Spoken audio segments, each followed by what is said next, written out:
Bonjour Perrine. Bonjour. Merci de nous accueillir dans votre salon de coiffure à Troyes. Et donc vous êtes installée depuis combien de temps, Perrine?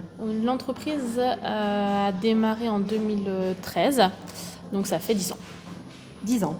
Et donc vous m'avez expliqué que vous êtes Du coup, je suis en co-gérance. en co-gérance. J'étais employée et du coup, mon patron m'a proposé d'avoir des parts dans l'entreprise au bout de quelques années. Très bien. Et donc du coup, ça consiste en quoi alors votre rôle? Alors, mon rôle consiste en fait à manager mon équipe, à faire tout ce qui se passe au sein du salon, à animer le salon, à gérer tout le côté clientèle, pratique, que ce soit de la coiffure ou de l'esthétique, parce qu'on a les deux. Et du coup, je n'ai pas cette charge, tout ce qui va être du coup papier, facture. Ça, du coup, c'est mon autre co-gérant qui s'occupe de tout ça. Donc moi, le but, c'est de faire vivre le salon, de faire du chiffre et de faire produire les équipes. D'accord, très bien. Et dans cette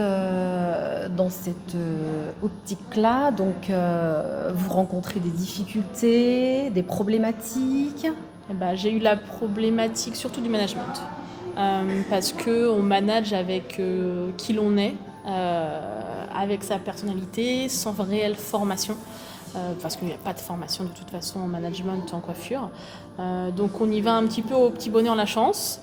On voit ce qui fonctionne pas. Après, suite à ça, on s'est rendu compte qu'il y avait quand même besoin de formation. Donc j'ai suivi une formation en management, que ce soit en coaching individuel ou que ce soit en coaching entre plusieurs managers au sein de la franchise. D'accord, donc qu'est-ce qui a permis de faire évoluer ces difficultés? Et ben, le fait déjà d'apprendre à se connaître soi. Parce qu'on se connaît sans vraiment se connaître. On met des mots sur notre personnalité, notre manière de parler, notre manière de gérer, nos émotions, qui l'on est. Et du coup, ça a permis d'avoir un descriptif de ma personnalité. Et en fonction de moi, me connaître et de mes réactions, pouvoir m'adapter à mes collaboratrices qui, elles, sont toutes aussi différentes. Donc ça permet d'avoir un même discours, mais pour plusieurs personnes. Super. Et donc ça vous a apporté énormément? Ah bah ça m'a permis vraiment de pouvoir communiquer réellement avec mes équipes et d'aller chercher avec leur sensibilité propre, leurs moyens de développer leurs capacités. Et donc, est-ce que ça a aussi développé le chiffre d'affaires, Évidemment. la fiche moyenne? De toute façon, il n'y a pas de miracle, hein. Si les filles, il n'y a pas une bonne communication, si les filles ne se sentent pas bien au sein de leur poste de travail, elles ne feront pas de chiffre. Ça, c'est clair et net, hein. Le bien-être passe d'abord par le bien-être de l'équipe pour avoir un bien-être au niveau du chiffre d'affaires. Ça, c'est inévitable. Bien sûr, et c'est d'ailleurs pardon, encore plus présent de nos jours que ça l'a été avant. Voilà, tout collaborateur et d'ailleurs tout chef d'entreprise est soucieux du bien-être, bien évidemment, normalement, de ses équipes, de ses collaborateurs. Et donc, on fait tout pour que... Ah bah, puis je pense que depuis le Covid, de toute façon, il y a eu vraiment... Attendez. Les filles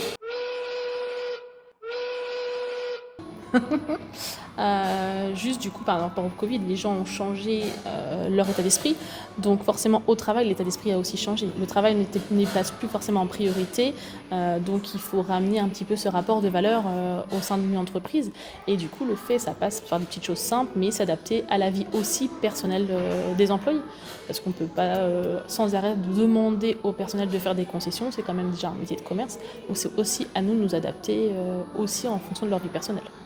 Et donc, vous avez senti qu'avec après cette période Covid, justement, que l'état d'esprit des gens a changé. Vous avez pu remarquer... Que ce soit sur la consommation au niveau des clientes, que ce soit au niveau de l'équipe. Les filles sont beaucoup plus soucieuses de ce qu'elles vont gagner, de ce qu'elles peuvent gagner, mais en même temps de leur bien-être personnel.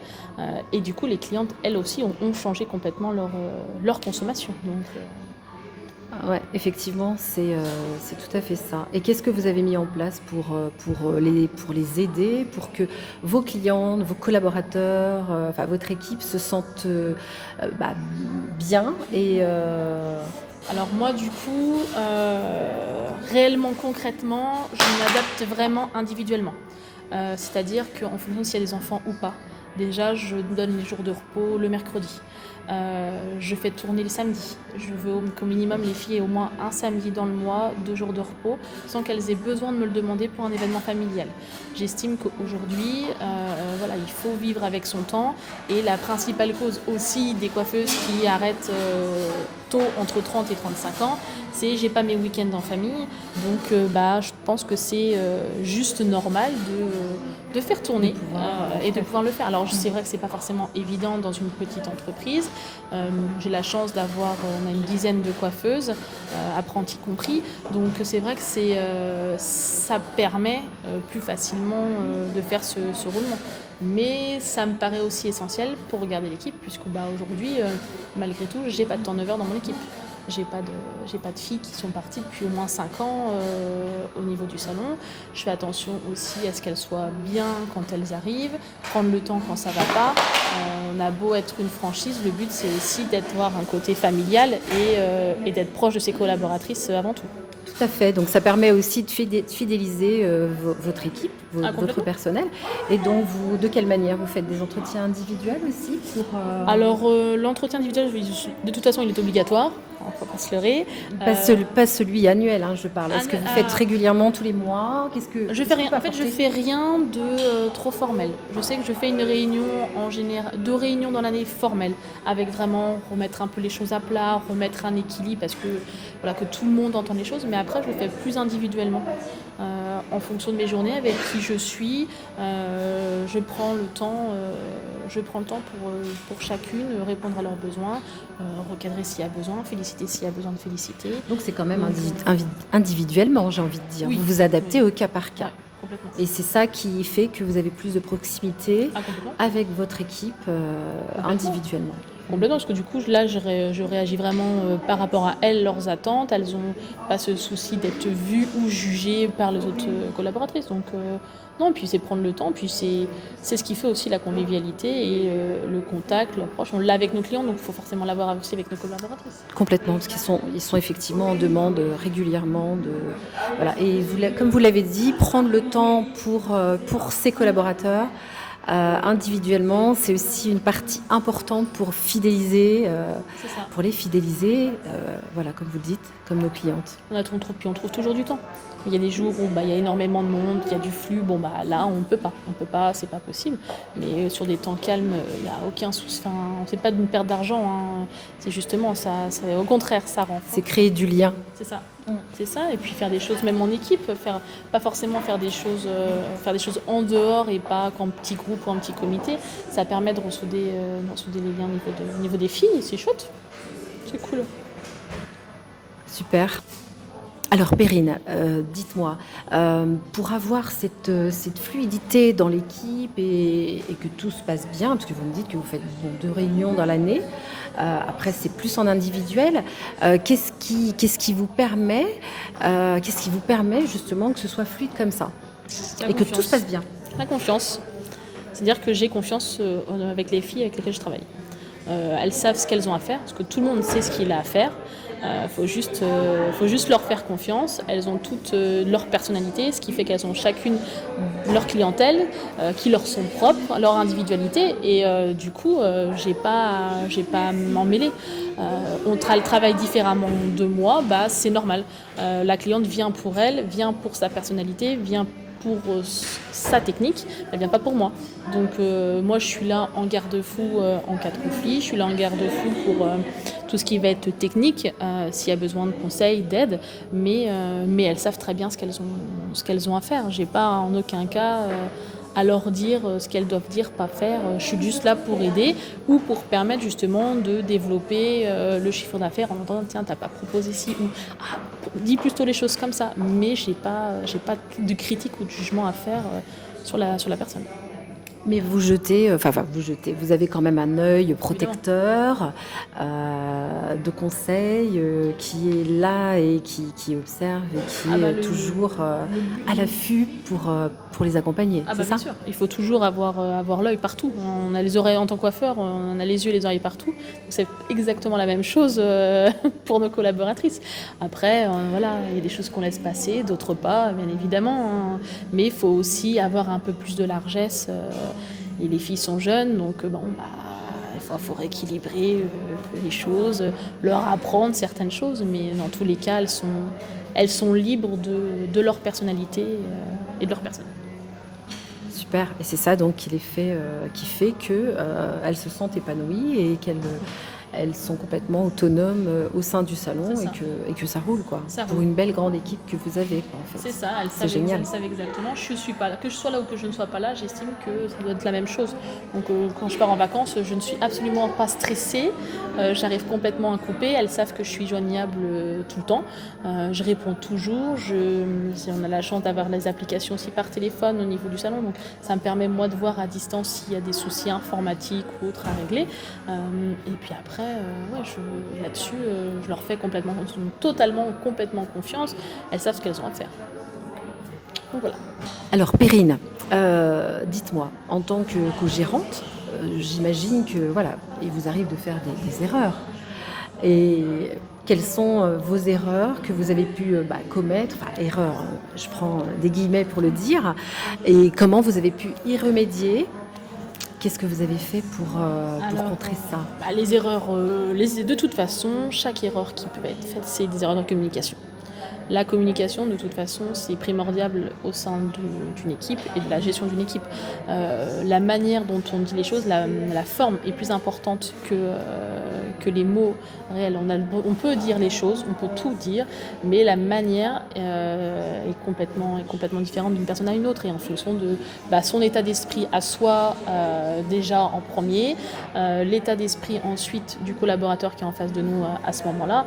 Dans tous les cas, une personne ne recevra pas forcément le même message en fonction de sa propre sensibilité. Donc ça auquel il faut faire le plus attention. Et du coup, c'est en apprenant à se connaître vraiment qu'on sait que on peut pas envoyer chier la personne, même si on a au fond de notre cœur, on aimerait énormément. Mais on se retient. Voilà. Donc au début, on fait des erreurs de ce type-là. C'est ça.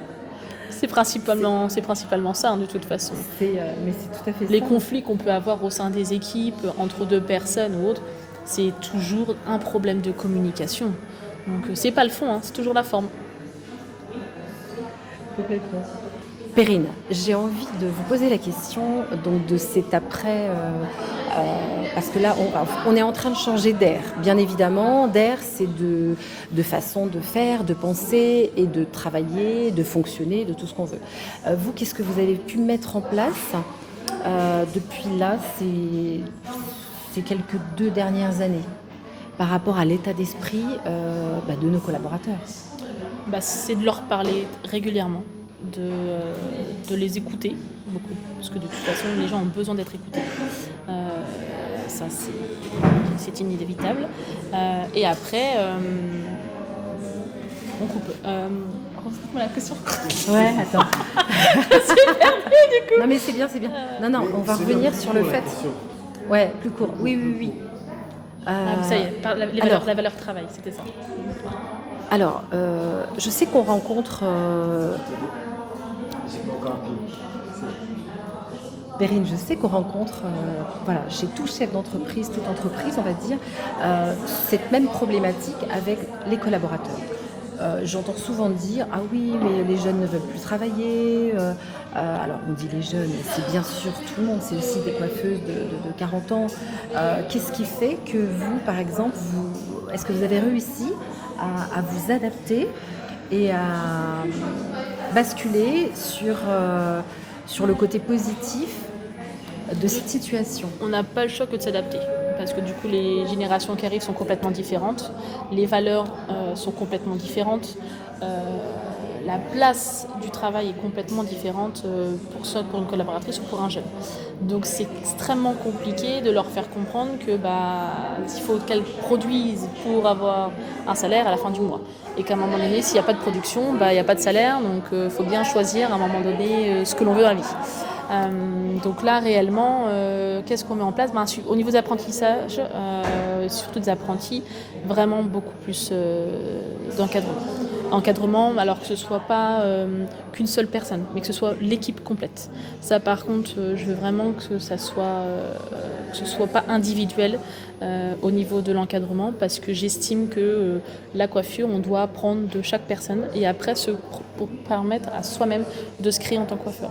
Donc ça, je prends vraiment le temps là-dessus, à perdre du temps, mais pour que derrière la personne soit productive, en particulier sur les jeunes. Et après, sur mes collaboratrices, oui, c'est d'être à l'écoute en permanence, pouvoir aider, du moins comme on peut, comme on l'entend, rassurer aussi beaucoup.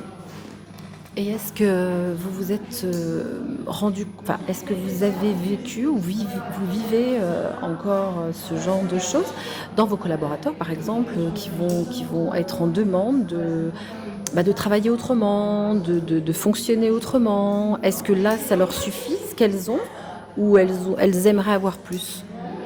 Ou pour certaines, peut-être qui se sont mis en phase de changer de métier est-ce que vous avez rencontré ce genre de difficultés? Oui, ça, de toute façon, changer de métier, oui. Ça j'ai envie de dire, la transition 30-35 ans, on y passe toutes. Ah oui, toutes. Où elles veulent changer de vie, et même des fois même plus tôt, parce que je trouve qu'il y a aussi beaucoup d'apprentis qui au final font jusqu'au BP et elles arrêtent parce que c'est trop dur, parce que ça ne leur convient pas, l'orientation ne leur a pas convenu, ou du moins l'apprentissage n'a pas été suffisant pour qu'elles puissent vraiment exercer le métier. Mais oui, là, en soi, là c'est une grosse problématique, de pouvoir... Et donc, comment on peut contrer ça? On peut faire de donner envie à nos collaborateurs, aux jeunes coiffeurs, de persévérer dans le métier et de ne pas lâcher. Parce que c'est peut-être ça aussi, c'est peut-être un manque de persévérance aussi, tout simplement, parce qu'on se rend compte que beaucoup de personnes aimeraient avoir les choses facilement, rapidement. Enfin, les jeunes veulent rapidement. Mais ça demande beaucoup plus d'expérience dans ce métier. C'est ça. Pour pouvoir faire une comparaison, parce qu'on a fait et de la coiffure et de l'esthétique, une esthéticienne, pour qu'elle soit, on va dire, en pratique, en 3 mois, une jeune peut pratiquer sur clientèle. En coiffure, aujourd'hui, en bout de 3 mois, la jeune ne peut faire que du bac. On ne peut pas se permettre de faire de coupe, c'est pas possible. Il faut au bas mot 3 ans pour moi de pratique en coiffure pour commencer à vraiment se trouver avant même d'être vraiment réellement sur clientèle et de pouvoir développer une clientèle. Donc c'est vrai qu'il y a quand même une grosse différence de formation pour être sur clientèle. Et en termes du coup de rentabilité. Par contre, je retrouve des filles quand même beaucoup plus impliquées en coiffure. Elles sont beaucoup plus minutieuses, elles font beaucoup plus attention à la clientèle, aux petits détails. Et puis c'est un métier de contact, donc elles aiment être au contact des clientes, même si on a toujours des clients chiants. Il y en aura toujours. Voilà. Mais finalement, on a la clientèle qu'on a et de la personnalité qu'on a fait qu'on a la clientèle qu'on a. Donc aujourd'hui, quand dans l'année on a 5 clients qui nous embêtent vraiment, 5 sur des milliers qui passent chaque année, on va retenir les 5 parce qu'ils nous ont remarqué, mais au final, c'est aussi leur montrer que il n'y a pas que du négatif et que c'est super chouette d'être au contact de clients, de pouvoir papoter, d'avoir du relationnel, et on développe toutes des connaissances au sein de l'entreprise. C'est super sympa. C'est un moment de partage, d'échange. C'est ça, et de conseils, et d'avoir un autre regard. Et puis du coup, les clientes, elles attendent ça de nous. Donc non, c'est un métier, c'est un beau métier pour aider les gens, pour être à l'écoute. Et quel est le truc que vous pourriez donner, le conseil pour pour développer davantage, on va dire, la clientèle, le chiffre d'affaires, l'envie aux collaborateurs d'être, voilà, de rester là, dans votre entreprise, dans votre salon? Qu'est-ce que vous mettez en place peut-être aussi? Ouais, bah moi je dirais pas grand-chose. C'est vrai? Ouais. Non, non, bah non, parce que en fait, c'est à nous en tant que chef d'entreprise de donner envie et de faire que ça fonctionne en fait. Donc c'est par votre énergie alors? Bah oui, Par votre mon posture, énergie, pas mon, votre mon bien-être, présence? parce que je suis à la cool, parce que en fait, il n'y a pas besoin d'avoir de stress. Enfin, moi, d'avoir quelqu'un qui vient travailler avec la boule au ventre et avec le stress, ça m'apporte pas du tout. Donc moi, si elles vont bien, elles produisent. Donc le principal, c'est qu'elles, elles se sentent bien. Donc si moi je vais pas bien, elles vont pas bien. Si je suis chiante, elles sont chiantes, hein. Donc ça veut dire qu'il ne faut pas être dans le contrôle. Non. Voilà. C'est de déléguer, de Et les faire rendre confiance. autonomes, de leur Ouais, faire confiance. c'est ça. C'est ça le... C'est pas toujours évident parce que quand on a sa propre entreprise, on veut tout gérer, on veut tout cadrer, mais en fait à un moment donné on se perd. On se perd soi et on perd l'équipe aussi. Parce que du coup on se disperse mais on fait pas forcément ce qu'on doit faire et puis du coup on se met des barrières, on ne voit plus rien, on devient agressif, enfin, ça m'est déjà aussi arrivé, où du coup c'est plus moi et on ne me reconnaît plus. Donc non, c'est important de relâcher la pression, d'être soi-même et puis aussi de dire aujourd'hui je suis pas très en forme, aujourd'hui je me suis levée du pied gauche, donc on va essayer de se détendre et puis voilà, et puis on raconte 2-3 blagues et puis c'est parti et la journée est faite et là on reste dans la communication aussi, de dire les choses. Il faut pas avoir de... Tout à fait, pour pas avoir de tabou, de surprise et surtout que ce soit constructif. Et puis de créer un lien de confiance pour que C'est ça. les collaborateurs sachent aussi que voilà, c'est dans les deux sens. Exactement. C'est créer cette, Elles ont cet confiance, univers. j'ai confiance, on partage des choses, on travaille, on est créativité, plus ouais. avec ensemble qu'avec nos propres conjoints ou enfants. Donc Tout à fait. le but c'est que ça se passe bien toute la journée, quoi. Perrine, le conseil que vous pourriez donner aux coiffeurs, aux managers, aux chefs d'entreprise dans le monde, voilà, dans le monde du commerce, ce serait quoi? D'être détendu, d'être à la cool, de prendre les choses aussi avec un peu de hauteur. Oui, il y a du business, oui, on s'engage, mais faut aussi d'abord prendre du plaisir. Et si du coup on vous engagez dans cette voie, c'est qu'il faut prendre du plaisir. Donc ça ne sert à rien de s'engager dans quelque chose qui est stressant, ça ne mènera jamais à rien de bon. Donc prendre du temps pour prendre de la hauteur, être à la cool, être bien. Et pour pas venir stresser au travail, quoi. Et donc vous avez peut-être un secret pour être bien justement, pour avoir justement voilà, cet secret, état d'esprit. Ce serait quoi le secret? d'être entouré de collaborateurs qu'on aime, de bien les choisir. Et je pense que ça c'est l'une des choses principales, c'est de pas recruter par dépit parce que on trouve pas, on est dans la précipitation, on doit refuser des clientes. C'est pas grave, je refuse des clients, mais si c'est pour tomber avec une collaboratrice avec laquelle je ne m'entendrai pas, avec laquelle je ne peux pas partager mes 35 heures minimum par semaine avec elle, ça ne sert à rien. Donc avoir des personnes qui vous ressemblent, qui sont comme vous, qui ont la même personnalité, parce que sinon ça n'ira pas. Et puis Ça c'est un super tip, c'est parce que quand on est confronté justement, la problématique des coiffeurs justement, c'est qu'ils ont du mal à recruter.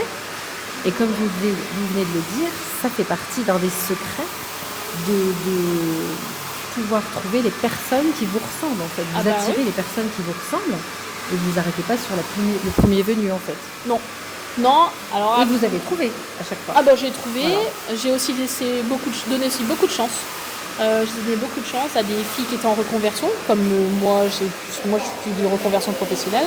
De laisser la chance aussi à des jeunes avec lesquels je travaille avec l'école de la deuxième chance aussi, parce que chacun n'est pas forcément dans la bonne famille et avec la bonne éducation, et pourquoi pas laisser sa chance. Alors il y a des loupés, Et puis il y a des choses qui sont pas loupées, donc c'est top.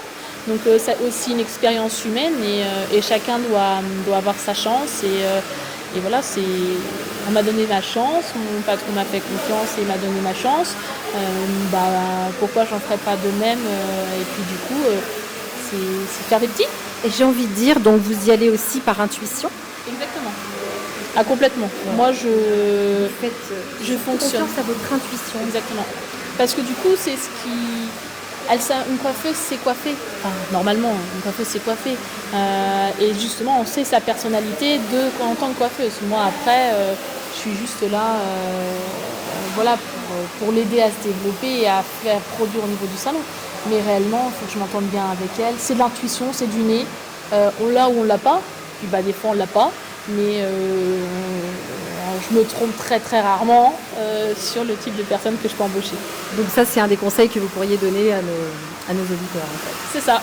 C'est aussi de fonctionner à l'intuition et de lâcher prise sur certaines idées reçues qu'on peut avoir. Sur certaines idées reçues qu'on peut avoir. Et se faire confiance et surtout être dans l'état d'esprit de se dire que voilà, on attirera à nous la bonne personne. C'est ça.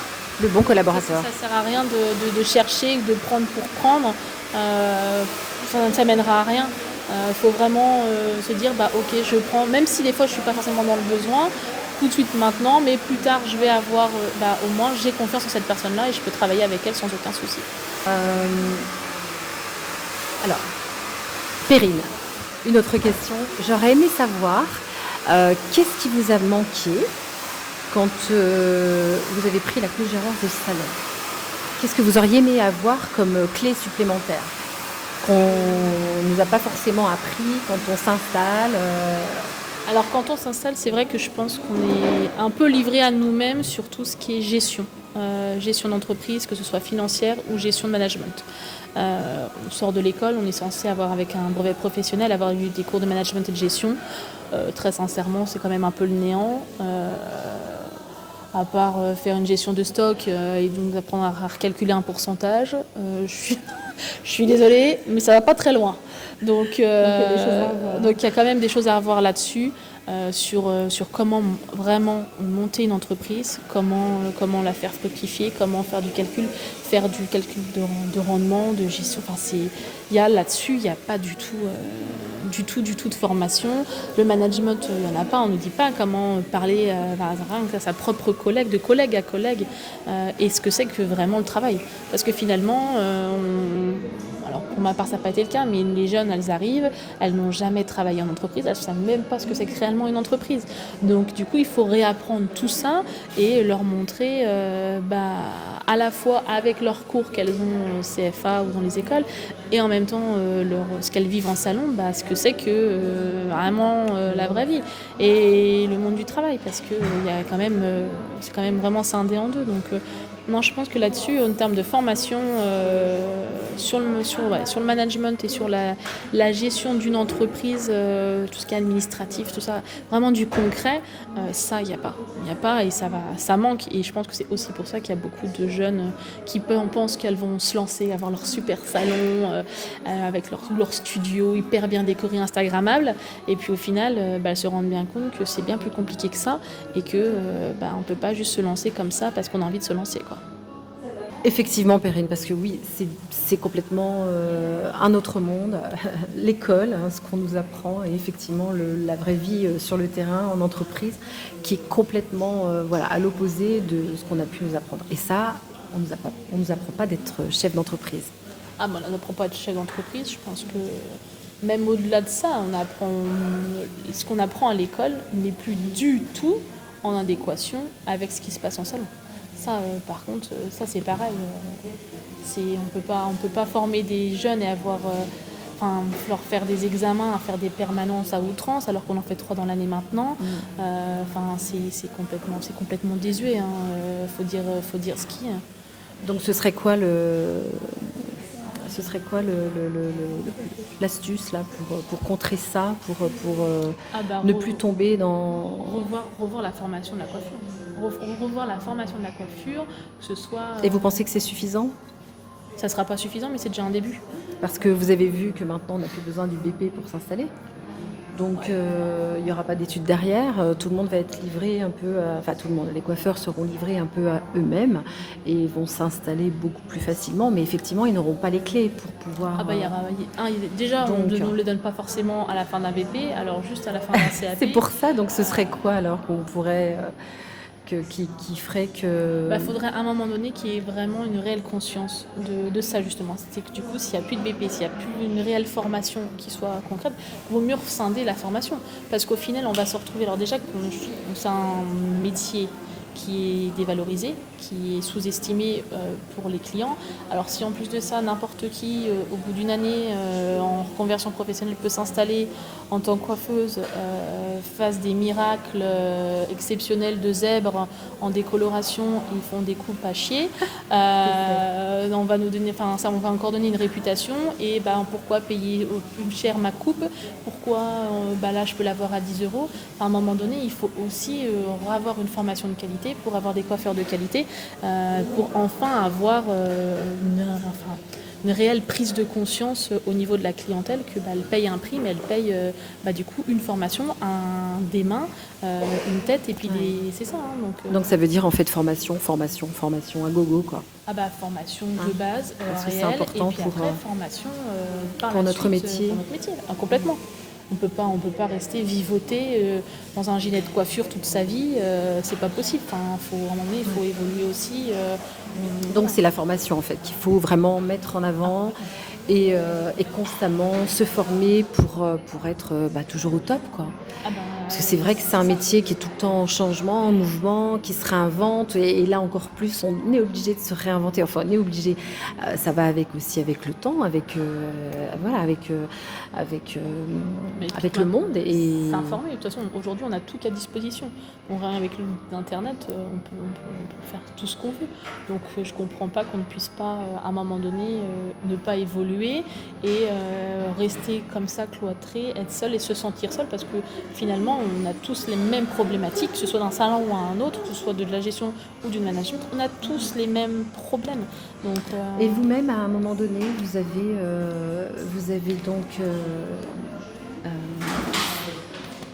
vous-même été accompagné par un coach. C'est ça, c'est ce que vous m'avez dit. C'est ça, tout à fait. C'est-à-dire que du coup, on a fait plusieurs sessions de formation. La première était individuelle. Pour du coup apprendre à me connaître, à mettre des mots sur moi, ma personnalité, et ensuite dans un second temps ça a été en groupe avec plusieurs managers de la franchise, pour du coup qu'on puisse vraiment voir c'est nos différents types de personnalités, pour apprendre à mieux communiquer avec notre équipe en fait. Et après un coaching un peu plus poussé sur tout ce qui va être plus comment amener à développer un chiffre d'affaires avec des envies, des chiffres un peu plus concrets en termes de productivité. Donc en fait, vous-même, vous êtes de cette optique de vous faire accompagner pour progresser, faire évoluer votre management, votre coaching, votre leadership. Oui, de toute façon, il faut. Et puis, il faut le faire de temps en temps. C'est bien d'avoir une petite piqûre de rappel, comme un vaccin. Ça fait toujours du bien. Et puis, du coup, on se dit, mince, j'ai oublié ci, ça, du coup, je vais le remettre un peu plus au sein de mon équipe. J'ai fait ça. Là, j'ai fait de la merde. Je reviens sur ce qu'on m'a dit. Et c'est hyper important. Ok. Et écoutez, je vous remercie Perrine pour ce moment passé ensemble, ces conseils que vous pouvez apporter aux coiffeurs, à nos amis coiffeurs, chefs d'entreprise, managers, pour leur donner plus de puissance et répondre à certaines interrogations qu'ils peuvent avoir et qu'ils peuvent rencontrer tous les jours dans leur salon de coiffure au quotidien. Voilà, donc merci beaucoup de nous avoir accueillis chez vous. De rien, avec plaisir. Et puis, qu'est-ce qu'on pourrait vous souhaiter alors pour cette année ? Comme tout le monde, de la productivité, l'argent. Eh bien, écoutez, si c'est ce que vous souhaitez, voilà, je vous souhaite toute la Merci. prospérité Et puis, pareil, et la c'est tout le monde. sérénité pour cette année et puis toutes les années à venir. Merci bien. beaucoup, Perrine. C'est moi. Merci.